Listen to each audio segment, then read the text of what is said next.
What's up, guys, and welcome back to the channel. It's Crystal, your favorite social worker. And in this video, I'm going to be discussing the recent push by multiple states to restrict the purchase of junk food with the EBT card.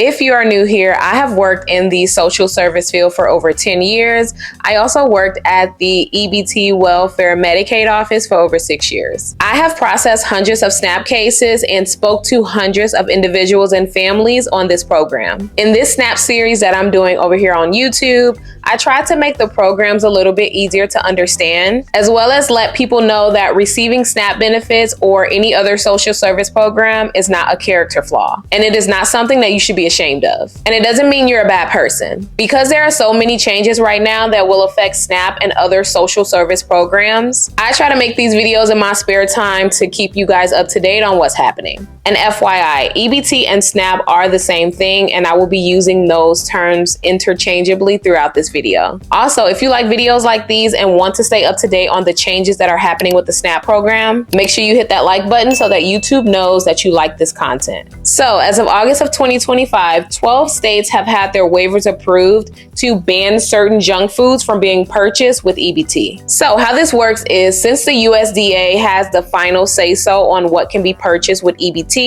the states have to submit a waiver to the USDA requesting changes to be made on the program in their specific state. Due to the waiver being personalized by each state that's submitting it, each approved state requested for different things to be restricted. Here's what I mean. So here's a list of the states that have approved waivers so far. This chart also lists the date that the ban will start, along with the foods that are actually restricted in each state. So if you want to check this chart out for yourself, I will have it linked in the description below, as well as in the pinned comment of this video. So as you can see here on this chart that is available at USDA.gov, a total of 12 states have been approved for SNAP food restriction waivers. Those states are Arkansas, Texas, Colorado, Louisiana, Florida, Indiana, Iowa, Nebraska, Oklahoma, Utah, and West Virginia. And by looking at the chart, you can see that some states are restricting sweet drinks and candy, while other states are only restricting sugary drinks. So the state of Colorado is only restricting soft drinks, while the state of Texas is restricting sweetened drinks and candy. So because the waivers are submitted by each state, they are going to be a little different from the next state. So according to Arkansas's waiver and approval, they are restricting the purchase of soda, fruit, vegetable drinks with less than 50% natural juice, unhealthy drinks, and candy. So they were very specific when they submitted their waiver because they wanted to cover the most items possible. As you can see here for Utah, they are only restricting the purchase of soft drinks. So that just means soda. The state of Iowa has the most restrictive waiver out of all of the 12 states. According to the USDA's website, the state of Iowa is looking to restrict all taxable food items as defined by the Iowa Department of Revenue, except for food producing plants and seeds for food producing plants. So that is worded a little weird. And I've noticed that when things are worded weird, especially on government documents or contracts, that you probably should take a deeper look. So I pulled up the actual waiver request that was submitted by the lawmakers in the state of Iowa, and this is what I found. So essentially, the state of Iowa will be banning anything from the SNAP program that is not meat,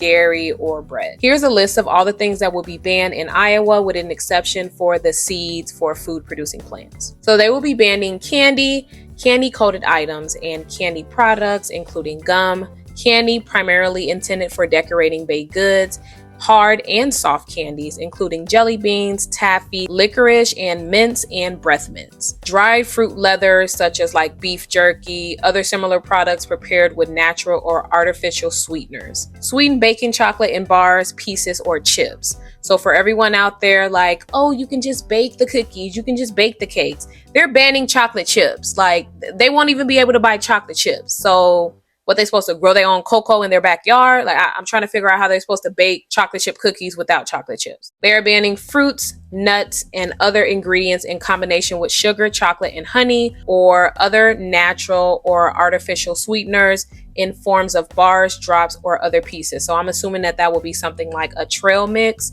That will be banned completely from the SNAP program in this state. Caramel wraps, caramel or other candy coated apples or other fruit.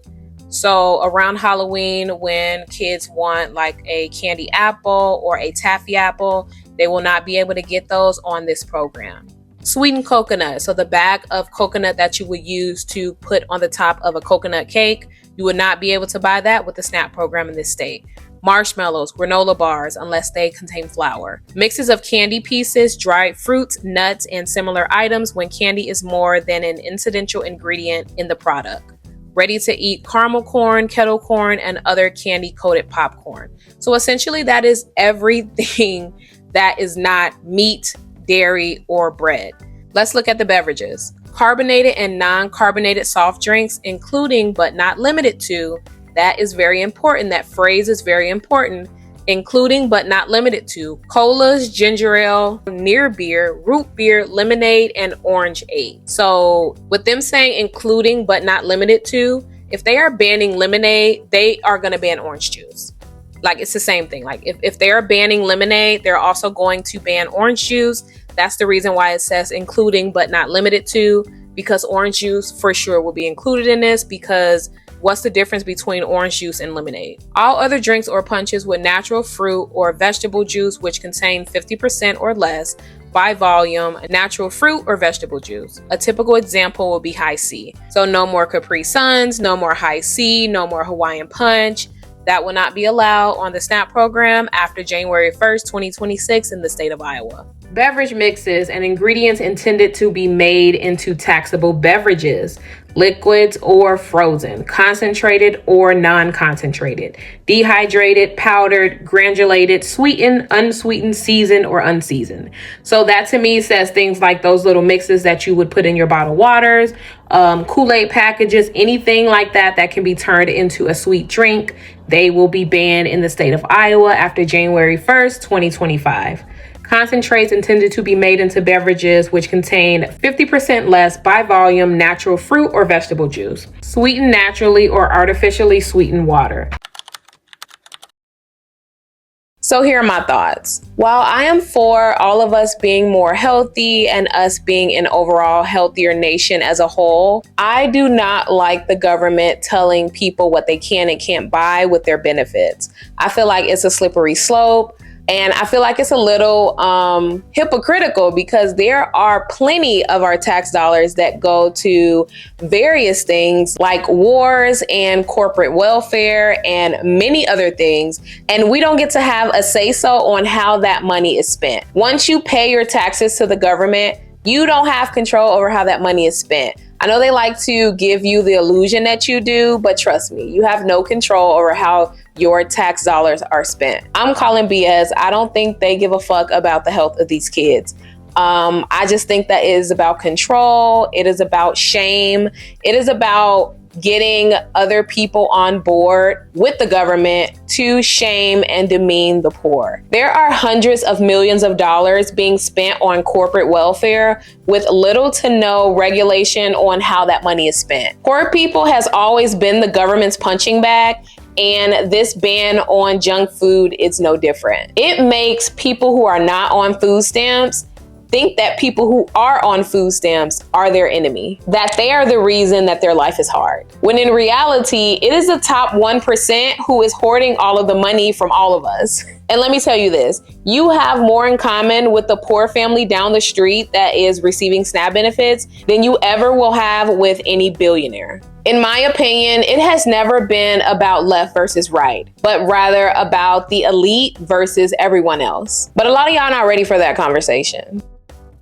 Thank you guys for tuning in. Please make sure that you like and subscribe so that you don't miss out on any of my new videos. And if you're over on TikTok, go ahead and give me a follow. And if you're interested in a one-on-one call with me, I will have that linked in the description as well. Thank you guys so much for watching, and I'll see you in the next video. Bye, y'all. And what's crazy is that they're so successful at getting people to look sideways and not look up. And those are the people that are fucking them over. When you look up, you see the politicians that are making the laws, that are keeping the money up there, and you see the money that are paying the politicians to keep serving the money. And that's it. And we're down here fighting amongst ourselves. And it's been that way forever. It's not different. It's No, just worse. but the gap is getting bigger. And there's just more and more resources flowing to the top, and it ain't trickling down. It's just not. And they make you feel like you're a communist if you suggest that any of it should be down here. You know, heaven forbid. Let's honor the billionaires. But the fact that so many people are turning into billionaires, like, can you even wrap your brain around how much money is $1 billion? Like, genuinely wrap your brain around it? 9 zeros. It's a lot. There is plenty of wealth in this country that there's no excuse for us to have homelessness. There's no excuse for children to go hungry in this country. There's zero excuse. The money is here. It's just pushed so heavily against the ceiling.